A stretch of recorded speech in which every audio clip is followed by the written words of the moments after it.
I knew something was wrong the moment their hands tightened on my shoulders. Not playful, not excited, just firm, almost businesslike. My wife's voice had that brittle sweetness she used whenever she was lying. "Come on, Carl, it's part of the surprise," she said, and one of my kids, couldn't tell which, let out a laugh that sounded rehearsed. But it was my birthday, and fathers in their late 50s don't ruin the mood over a gut feeling. So I let them tie the blindfold. I let them take my arm. I let myself believe this was still my family and not whatever they were turning into right under my nose.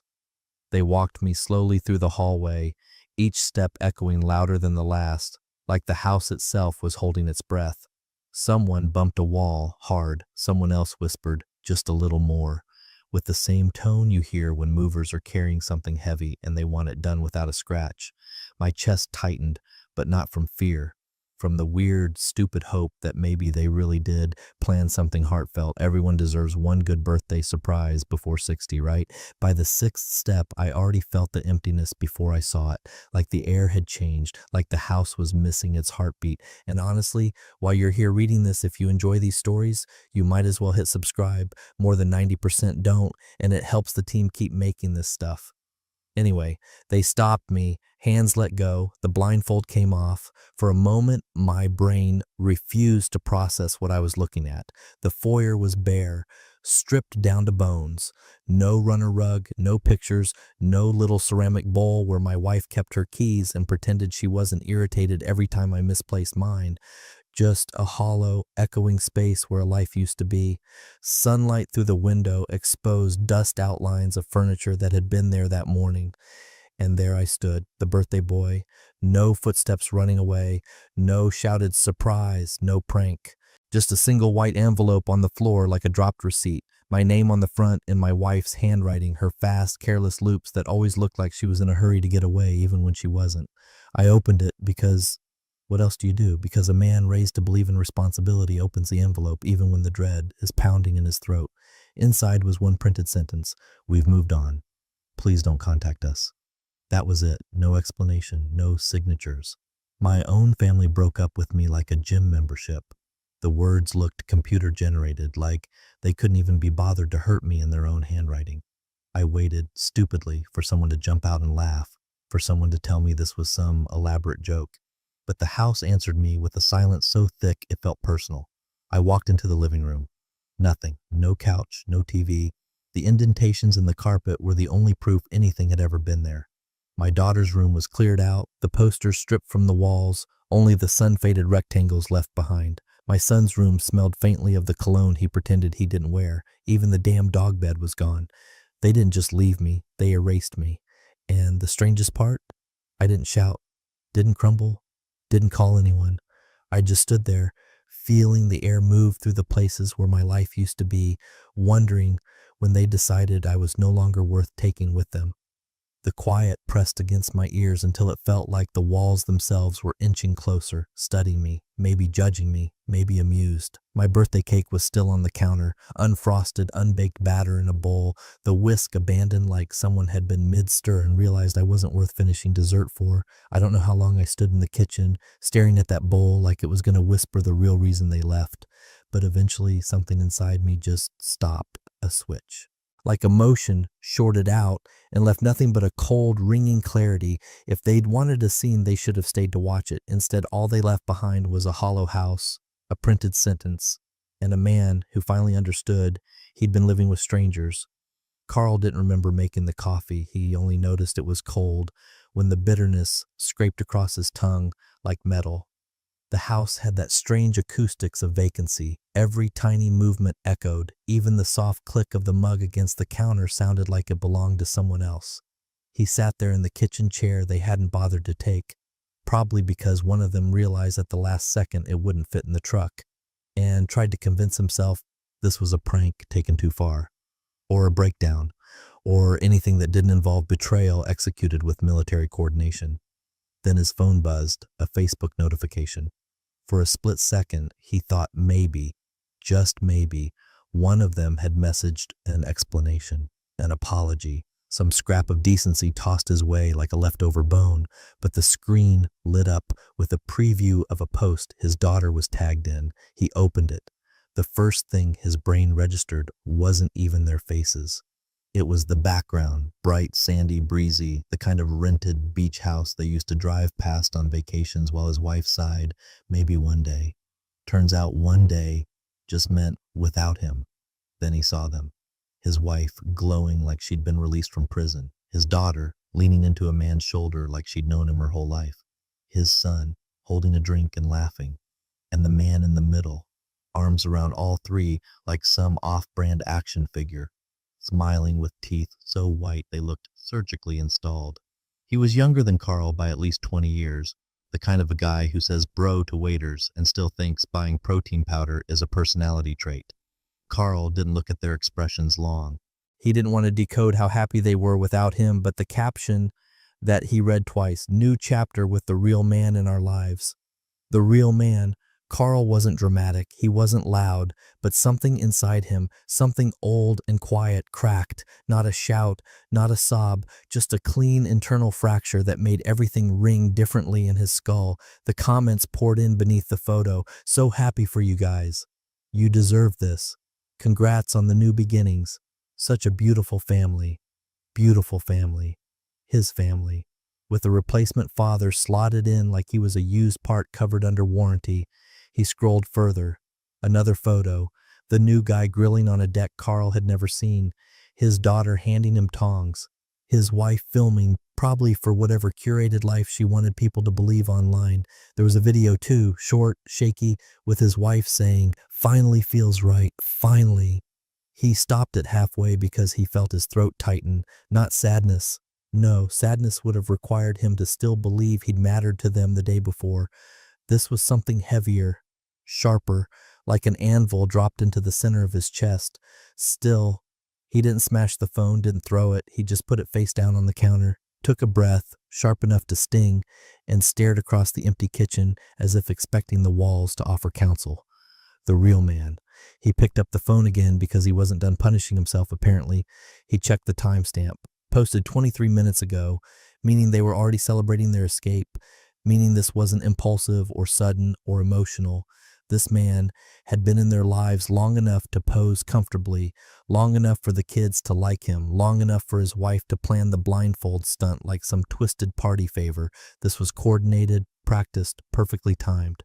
A slow fury crawled its way through him, not the kind that shakes hands or raises voices, but the kind that settles behind the eyes and gets very, very still. He felt like someone had reached into his chest and taken out the organ that made him human, then left everything else standing to watch the aftermath. And as he sat there staring at the dark reflection of the screen, he realized something unsettling. They had expected him to collapse, to call, to beg, to chase.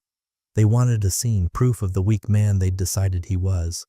But Carl wasn't giving them that, not now, not ever. The coffee tasted different when he took another sip. Bitter, yes, but now steady, as if the bitterness was finally focusing instead of drowning him. The teller didn't even blink when she told him, "I'm sorry, sir. You're no longer listed on this account." Carl looked at the woman's face, blank behind plastic-rimmed glasses and a monotone name tag that read Savannah. He waited, thinking she might follow up with, "Oh wait, my mistake," or "Let me check again." But she just smiled politely, as if he'd asked her the time and she was eager to get to her next customer. "My wife and I opened that account together in 1998, he said slowly, like each word might unlock some buried exception. Savannah gave a patient nod. "Yes, I can see that here. But it was modified, removed your access. That request was authorized by both account holders at the time of amendment." "That's impossible. I didn't." "Sir, it was digitally signed by both parties." She turned the screen to show him. Sure enough, his name was there. Electronic, time-stamped. The signature was a perfect replica, but Carl had never signed anything. Not digitally, not physically. The cold bloomed in his chest again, like black ice cracking underfoot. "Can you tell me when this was done?" She leaned forward slightly. 3 weeks ago. 3 weeks ago. While he was still waking up in that house, still making morning coffee for a family, rehearsing their exit like a stage play, they were already pulling the strings, cutting ropes behind the curtain. He didn't argue, just thanked her, smiled, and walked out into the daylight with his jaw clenched tight enough to hurt.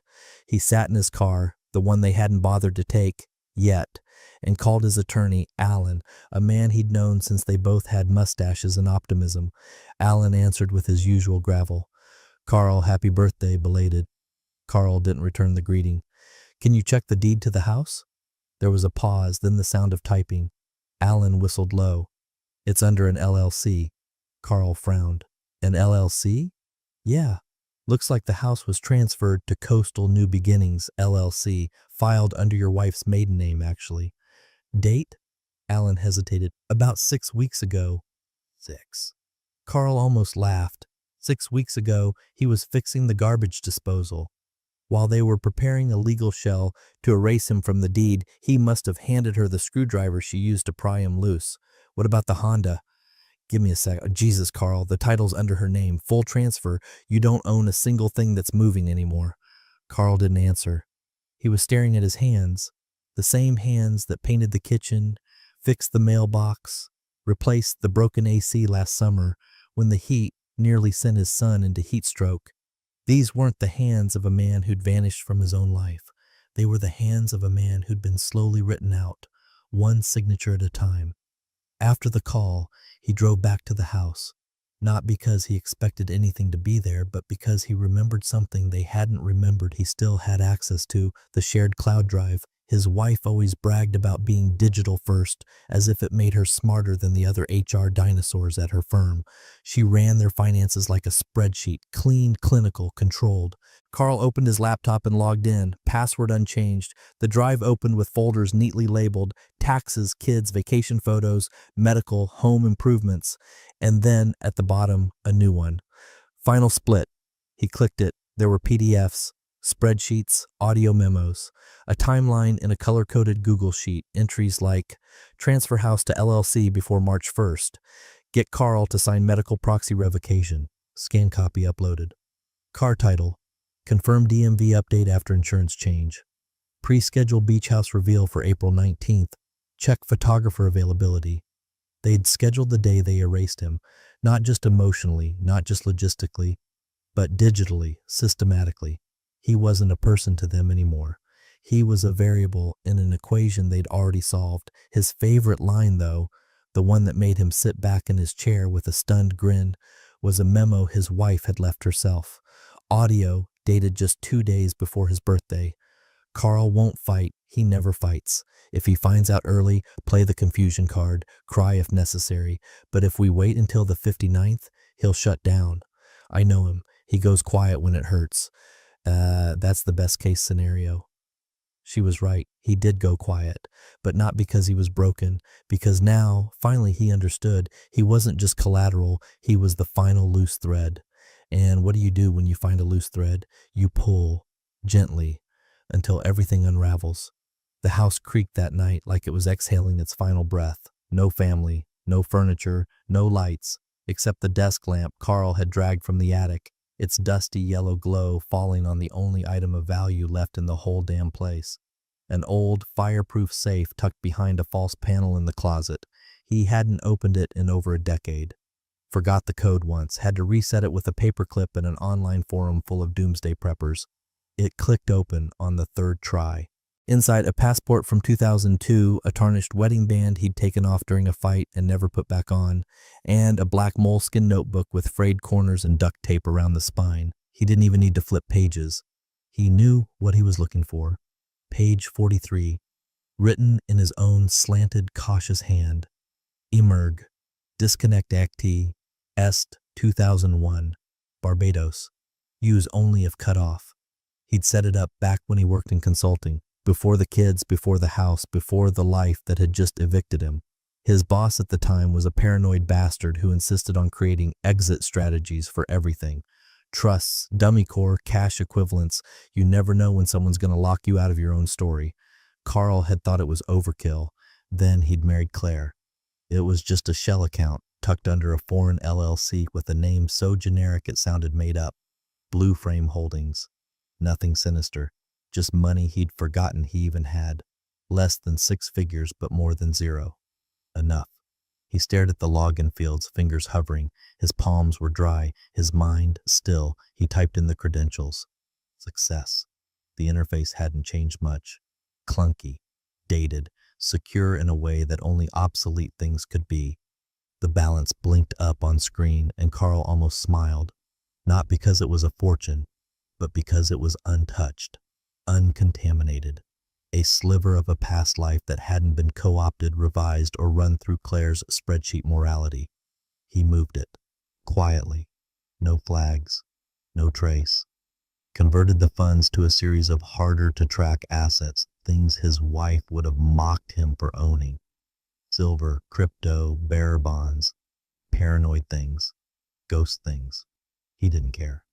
The point wasn't growth, it was freedom. Silence, movement. Then he went to war on the back end of his life. He opened every account. Netflix, Amazon, Spotify, utilities, subscriptions he didn't even know they still paid for, and shut them down. Not paused, not downgraded, erased. The gym membership his son used, gone. The VPN Claire insisted on because she didn't like being watched, gone. The meal kits she never cooked but always complained about being late, gone. All under his name, all quietly deleted, account closed, payment method voided. The internet bill was the last to go. The router blinked 3 times before dying, like it was saluting him. The lights stayed off after that. He sat in the dark, in the silence, in the skeleton of a life where only echoes remained. And in that stillness, he didn't cry, he didn't rage, he didn't pace, he simply sat, eyes open, watching shadows shift on the walls, thinking of how long it had taken her to decide he was dead weight, and how precisely she'd cut him loose. They'd orchestrated a clean break, but Carl had always known how to live lean. He came from people who fixed things instead of replacing them, who didn't say much, but who noticed everything. His wife once told him he wasn't built for change. She was about to find out how wrong she'd been. He left the house just before 5 a.m. The morning chill cut through his coat like needles, but he didn't shiver. He had one bag, no note, no neighbors to notice, no one left to explain anything to. By the time the bank reopened, his name would be a ghost in their system. And by the time Claire realized the streaming services weren't working, Carl would be 2 states away with a prepaid phone and a new ID waiting at a P.O. box. The man they abandoned had gone quiet. But the man building in his place, he wasn't planning on staying quiet for long. Carl parked the Honda in the back lot of a used dealership off the interstate, just past the exit for a Waffle House that still had a flickering sign from 1989. The guy behind the counter didn't ask questions, didn't comment on the neatly vacuumed interior or the fact that Carl handed over the title without haggling. He just squinted at the mileage, shrugged, and counted out cash from a drawer that smelled like pennies and Old Spice. Carl pocketed the money, walked half a mile down the highway, and boarded a Greyhound bus heading west with no return address on anything he carried, no goodbye text, no "I need time to think" email, no breadcrumbs, only what he brought in a backpack, plus a small black duffel with a second identity, a stack of burner SIM cards, and a notepad with 10 names, each one circled in red ink. His first stop was a storage facility in rural Pennsylvania. Unit 338, his father's name was still on the lease. No one had been there in over 15 years. Inside, boxes of old tools, a few crates of textbooks from college, and a fireproof briefcase he'd tucked away during the Bush administration. Inside that briefcase, contacts, contracts, paper printouts of email threads from a time when everything important still lived offline. His wife always laughed at his paranoid analog habits. But now, Carl understood something she didn't. The only things they didn't steal were the things they didn't think mattered. He flipped open a yellowed Rolodex card that read, Ben G. Boothbay Harbor, Maine. Landscaping. DUI sealed. Owes me. Ben answered on the 3rd ring. Carl, he rasped, is this about the river thing? No, Carl said flatly, but it could be. A beat, then laughter. Tell me where to be. Next up was Arizona. Tempe specifically, where Carl had once bailed out a tech startup client who panicked during an IRS audit. That same client now ran a reputation management firm for mid-tier influencers and crypto bros who got caught saying too much. Carl booked a consult under the name Leon Ramsey, walked into the office with a baseball cap and a lie about restoring a damaged online profile, and left with a toolkit of black hat tactics, including access to takedown networks and a freelancer in Belgrade who could make a YouTube channel vanish overnight. No questions asked. By the time Carl reached Colorado, the wind in his sails wasn't grief. It was purpose. He wasn't healing. He was curating. His daughter called once, a number he didn't recognize. He watched the screen light up from across the motel room, the contact marked simply with a gray avatar. The call rang 6 times, then cut to voicemail. He didn't listen to the message. He deleted it without opening it. His son tried a few days later. Same deal, 1 attempt. That was it. Apparently, starting a new chapter didn't require follow-ups when the past refused to beg. Carl switched SIMs. He used cash. No cards, no rewards points, no paper trails. In every motel room, he took the batteries out of the remote, left the bed sheets folded, kept every receipt in a manila envelope under the mattress, not because he needed proof, but because the habit of documenting had become a form of meditation. He rented a tiny studio in a town so boring it didn't even have a chain pharmacy. The lease was under a different name, a name no one would search. On paper, he didn't exist, but that didn't mean he was idle. In the evenings, he opened the notepad again, crossed out names, added new ones.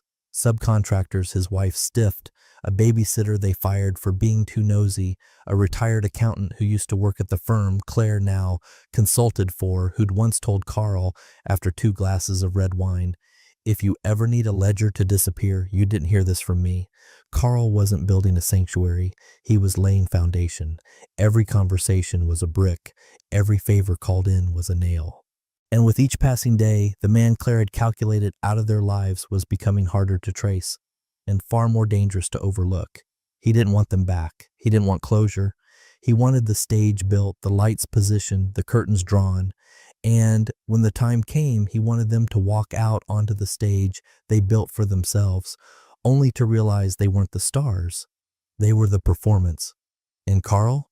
He was already in the audience, watching quietly, ready for the final act. The channel was called New Roots Family, smiling banner, teal and white color scheme, and a curated playlist titled Rebuilding Together, One Step at a Time.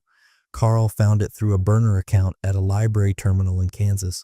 Wearing a hoodie and pretending to read an auto repair manual, he didn't click on any of the videos. He didn't need to. The thumbnails told him everything. One showed his son shirtless, holding a cordless drill like it was Excalibur. Another had his daughter laughing mid-sunset, hair curled just enough to look effortless. And there, dead center of it all, was Claire, his wife, with her new man's arm around her waist like he was claiming property. In one video, they were building a deck. "Fresh start, fresh wood," the title chirped. Claire explained how she'd always dreamed of a family home by the sea and how, after a difficult transition, we finally feel like we're living truthfully. Carl watched 30 seconds, just enough to memorize the sponsor name in the corner, Shoreline Timber Co. Then he shut the tab and smiled. Not the kind of smile you give to a good memory, the kind that comes when you realize your opponent left their king wide open. 2 weeks later, the deck video was gone, removed due to a copyright violation, though Carl had never filed anything. Shoreline Timber quietly pulled their logo from all New Roots content. And in the next vlog, Claire didn't smile quite as wide.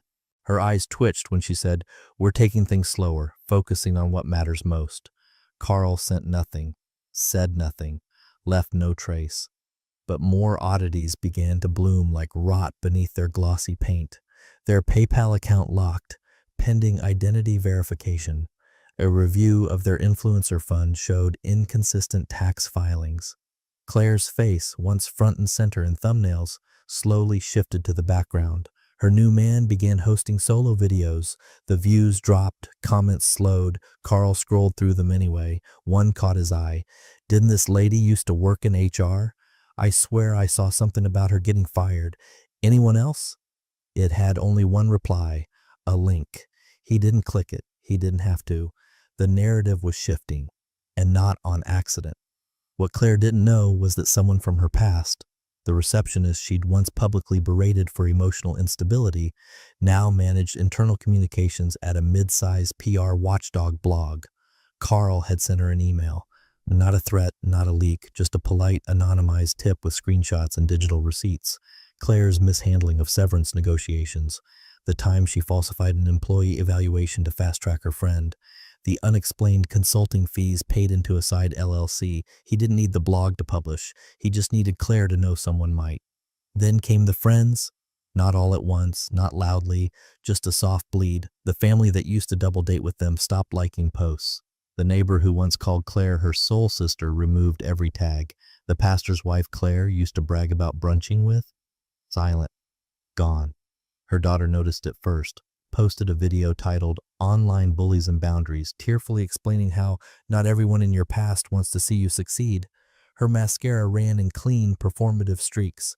The comments, once glowing, turned cautious. What happened with Shoreline? Did you guys delete the deck video? Why did Ashley unfollow you? Carl read each one like a novel, not because he hated them, not because he wanted to see them hurt, but because they didn't know yet that the web was just beginning to tighten. They couldn't trace it, couldn't point to a smoking gun, couldn't find a name, a motive, or a finger pointing back. Because Carl wasn't trying to punish them. He was reprogramming the environment they thrived in, removing the warmth, the applause, the easy attention, replacing admiration with uncertainty, celebration with whispers. They built a world on image. He was pulling the light bulbs out. One by one, they wouldn't crumble overnight. No, that wasn't the plan. They'd decay, publicly and slowly. Carl stepped off the train, 3 towns from the city, wearing a blazer from a thrift shop and sunglasses no one would remember. His beard had grown in, he'd added 15 pounds of muscle, kept the posture, and walked like a man who blended in on purpose. On paper, he was Graham Tucker now, a logistics consultant with no social media, no voting record, and a P.O. box rented under a corporate alias in Delaware. The city hadn't changed much, but he had. He booked a table under a different name at a quiet Italian place known for 2 things, no photos and solid wine. He requested the back booth near the kitchen. From there, he could watch the door. The first to arrive was Daniel Morales, once a junior associate at the firm where Claire used to run HR like a petty dictatorship. She'd fired him in 20 over a culture misalignment that everyone knew was code for he stood up to her in a meeting and made her look small. He now worked compliance for a regional bank and had a memory like wet cement, impressionable but permanent. Then came Nina Feld. She didn't shake Carl's hand. She hugged him. She was a former recruiter who'd made the mistake of confronting Claire over falsified exit interview reports. Claire retaliated by having Nina publicly disciplined for unprofessional conduct. Nina left the industry 2 years later. They ordered drinks. No small talk, no old stories, just facts. Daniel had already pulled public filings from Claire's influencer LLC. Nina brought notes from 2 prior collaborations Claire had negotiated. One where she'd siphoned unreported promotional funds through a side project for tax optimization. The numbers were slick, too slick. Once cross-checked with the original sponsor invoices provided by a disgruntled intern Carl had found through Reddit, it showed Claire had been underreporting income by a margin big enough to flag audits, not enough to trigger jail time, but enough to freeze accounts, enough to spook brands, enough to turn sponsors into liabilities. Carl listened, nodded, asked the right questions. He never recorded anything. He never touched a document. He never used his real name. But he made sure someone filed a tip-off with the Internal Revenue Service with just enough breadcrumbs to warrant a routine financial inquiry. And while the financial fire started to smolder, something sweeter arrived. A letter, not to Carl, but to the man Claire now called our rock, her co-star, the new dad, the one whose smile had started to dim in recent vlogs. It came from Indiana, a law firm Carl had no ties to, a paternity suit, quiet, non-dramatic, filed on behalf of a woman named Megan Hartley, who'd once attended a sales convention in Tampa. The dates lined up suspiciously well with the business trip the new guy had taken shortly before Claire's birthday stunt. Carl hadn't orchestrated the child, but he'd sure as hell made sure Megan found the right lawyer and the right address. The channel went on, but something was different now. The lighting changed. The new dad wasn't on camera as much.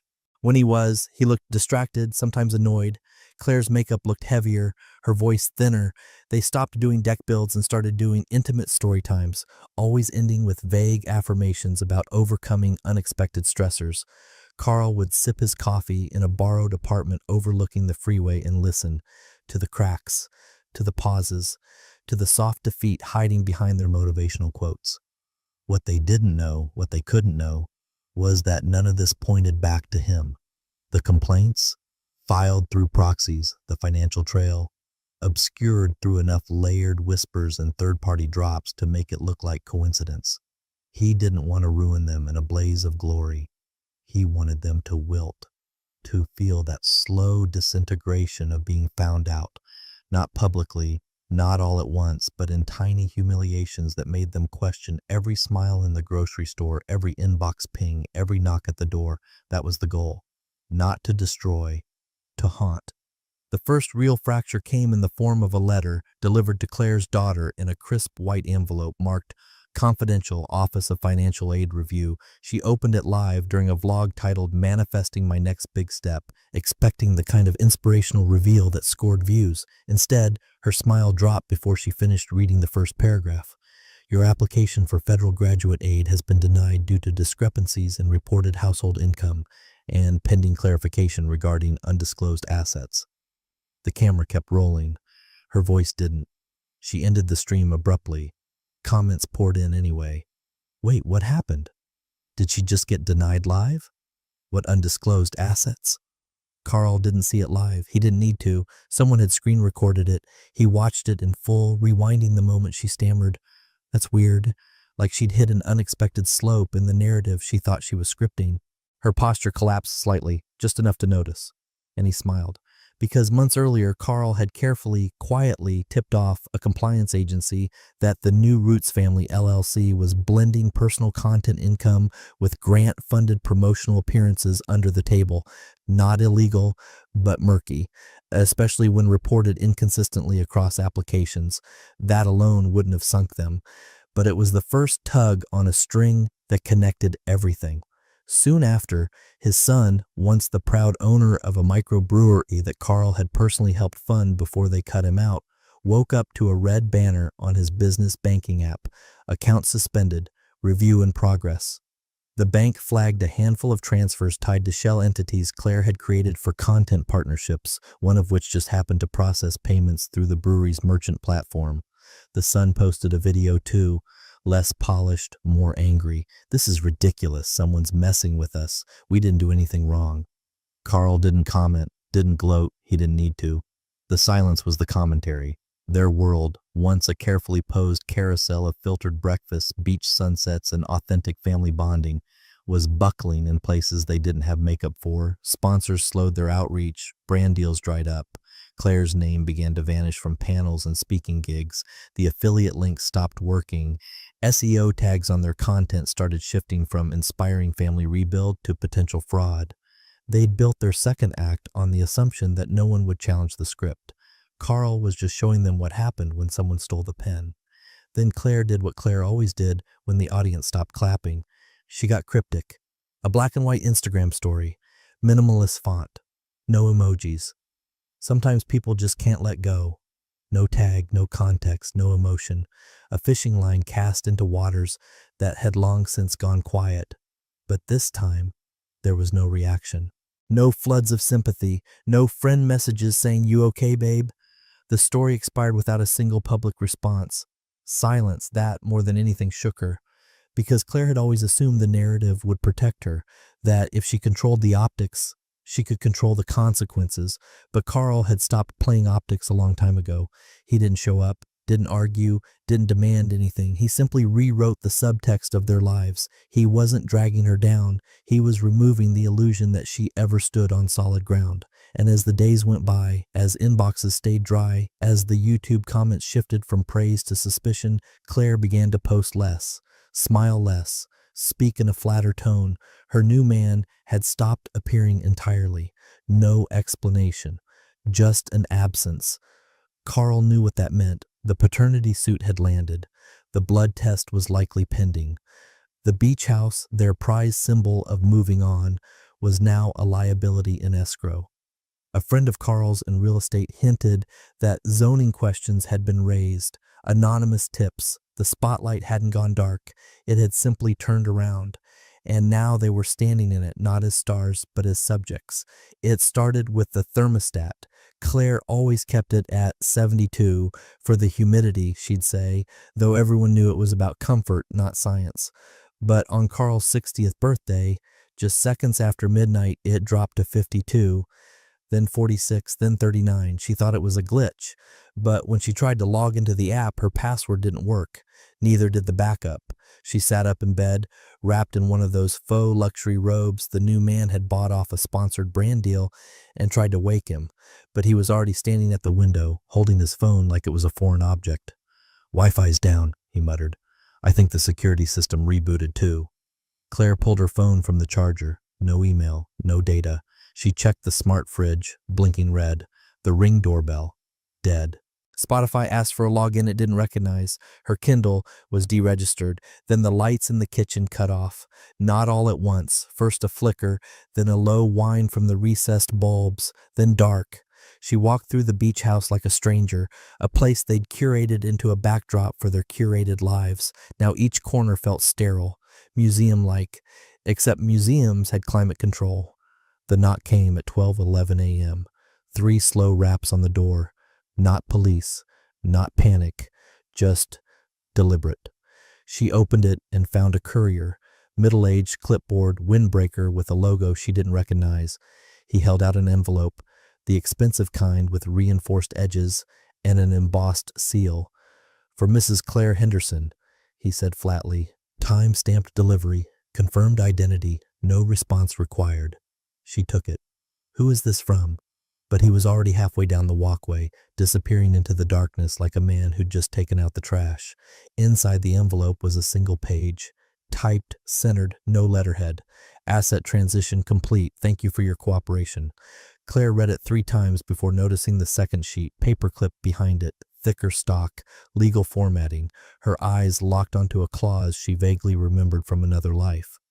In the event that any jointly acquired funds, defined as income or assets commingled prior to separation, are transferred through LLCs or holding accounts without written transparency, the co-signatory retains sole claim to contested assets under Clause 7.1. Carl had written that clause, and she had proofread it, back when they were planning their estate, back when she still found his cautious nature cute. Her signature was at the bottom, not forged, not fabricated, stamped, witnessed, dated. Carl hadn't just remembered the clause, he'd used it, legally. There was no drama, no public filing. Just a slow strategic siphoning of all commingled funds from their joint business ventures, the family brand revenue, and, most damning, her consulting payouts that had been routed through their marital LLC before she filed the asset shift into her own shell corporation. She tried logging into the business bank account, locked, the content manager's dashboard. Credentials changed. She sprinted to the office, papers scattered from yesterday's editing session, and dug through the drawer for the backup key to the safe. Gone. Only a sticky note remained, written in her own handwriting from weeks ago. "Move safe passcode to phone notes. Delete this." She had deleted it. The man sleeping in the next room, he wasn't Carl. He was the stand-in. The prop. The architect had been Carl the entire time. By 1:00 a.m., she was on her second glass of whiskey and her 4th failed attempt to reset any account password. Her daughter texted, "My card got declined. Did the bank freeze our stuff again?" Her son followed, "WTF, YouTube says our monetization is under review. Did you do something?" She didn't reply. What would she say? The truth? That while they posed in soft lighting, playing family on camera, the man they tried to erase had been quietly pulling threads until the whole tapestry came down in the night? Claire stared at the clause again. Her signature was so confident, so final. There were no threats, no lawsuits, no flames, just cold ink and irreversible leverage. She tried to post an Instagram story. The app opened, then froze. Account disabled.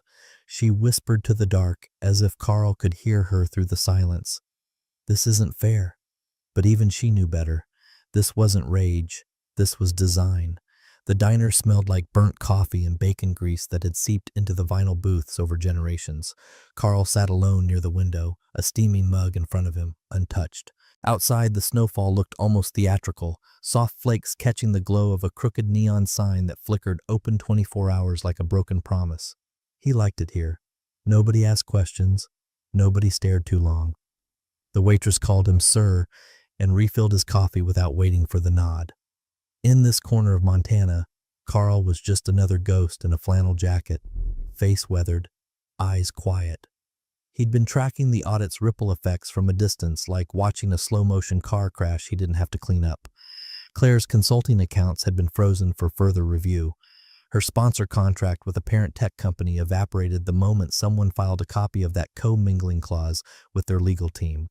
Even the beach house, once featured in their Life After Divorce tour, had quietly gone on the market, with price drops each week like a wound refusing to clot. He hadn't spoken to any of them since that night. No calls, no texts, just the long, satisfying silence of people realizing they'd underestimated the one person who never raised his voice. The bell over the diner door jingled. Carl didn't look up right away, but the voices hit before recognition did. I told you she hasn't answered any calls since the audit. She's just embarrassed. Yeah, but this feels different. He turned his head. They were older now, thinner, not physically, but in presence, like people who'd spent too long being performative and were finally running on fumes. His son had grown out his beard, maybe trying to look rugged. His daughter wore a bulky coat over yoga pants, a mismatched aesthetic of someone who no longer knew what audience she was performing for. They slid into the booth 2 down from his. Carl stood. He didn't rush, just folded the napkin, slid a 20 under the mug, and buttoned his coat. When he passed their table, neither looked up until he opened the door. The chime hit again. His daughter's voice, sharp and soft all at once. Dad? He turned, met her eyes, and in that moment the entire theater of their lives folded. The videos, the captions, the stories, the filtered portraits of happiness, they all collapsed into that one blink of recognition. Because they weren't seeing Carl, they were seeing the man they'd tried to erase. He smiled, not cruel, not triumphant, just final. No, he said, that man's gone. And then he stepped out. The snow caught on his shoulders. The wind didn't sting. The sky was gray, vast, and beautifully indifferent.